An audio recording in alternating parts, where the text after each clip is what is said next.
Most seniors don't realize this. Choosing the wrong type of creatine can mean wasted money, unnecessary stomach upset, or missing out on strength and balance benefits you deserve at this stage of life.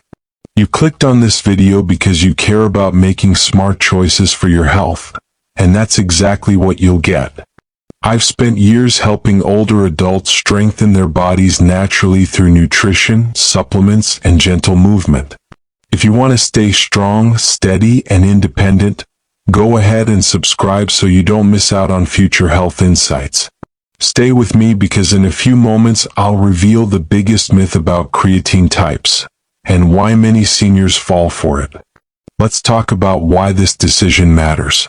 After age 60, we naturally lose muscle mass and strength. It's called sarcopenia.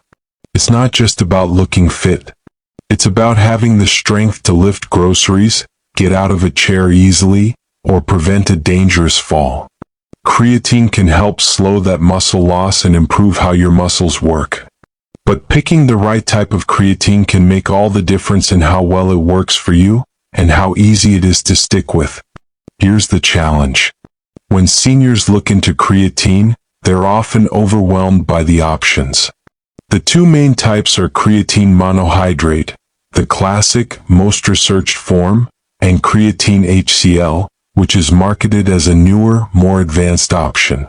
Both have their place, but understanding the differences will help you decide.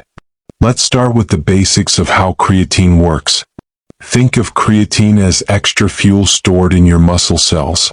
It helps your muscles make quick energy during short bursts of effort, like standing up, climbing stairs, or catching yourself if you lose balance. As we age, our natural creatine stores drop a little, so topping them up with a supplement can support strength and stamina. Creatine monohydrate is the most studied form. Decades of research, including studies from institutions like the Journal of the International Society of Sports Nutrition, show that it improves muscle strength, function, and even brain health in older adults. It's affordable, widely available, and proven safe for most healthy seniors when taken at standard doses. So, why do people consider creatine HCL? Creatine HCL is creatine bound to hydrochloride, which makes it more soluble in water. The idea is that it dissolves better, which may mean less risk of stomach discomfort or bloating. Though most seniors don't experience these side effects with monohydrate anyway, especially when they start at a low dose.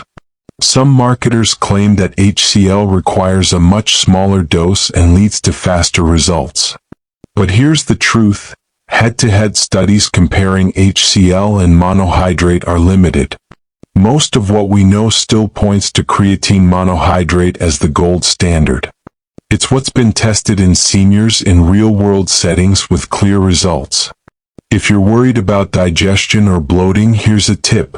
With creatine monohydrate, simply start small, about 3 grams per day, and take it with food. This often prevents any stomach upset.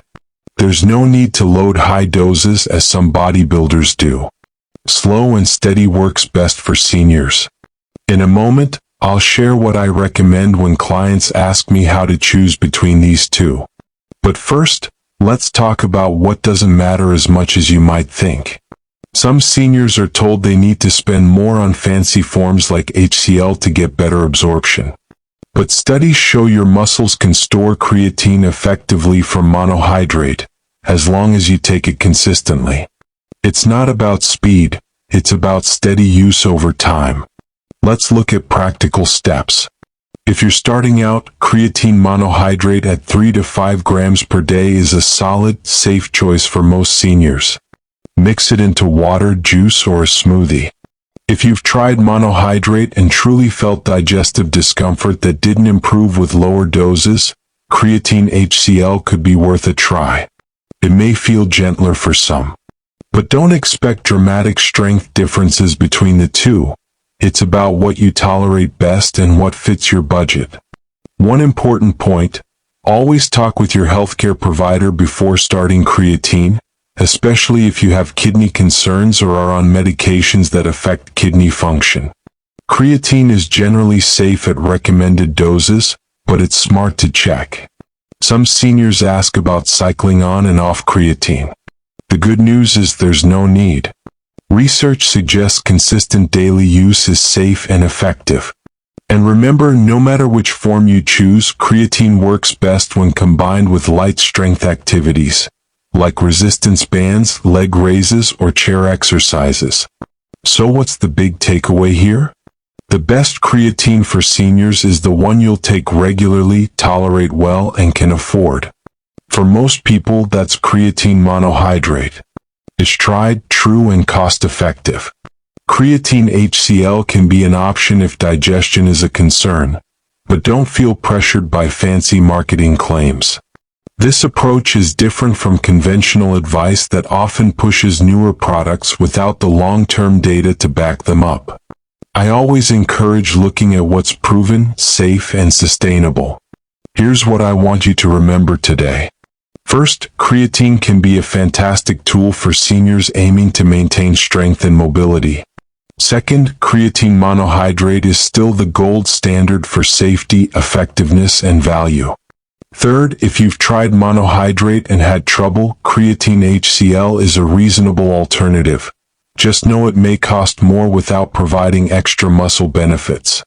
If you found this helpful, don't stop here. Click on the playlist showing now, the best supplements every senior needs for strength, energy, and healthy aging. You'll discover even more natural ways to support your body and stay independent as you age. And tell me in the comments, have you tried creatine monohydrate or HCL? What worked best for you?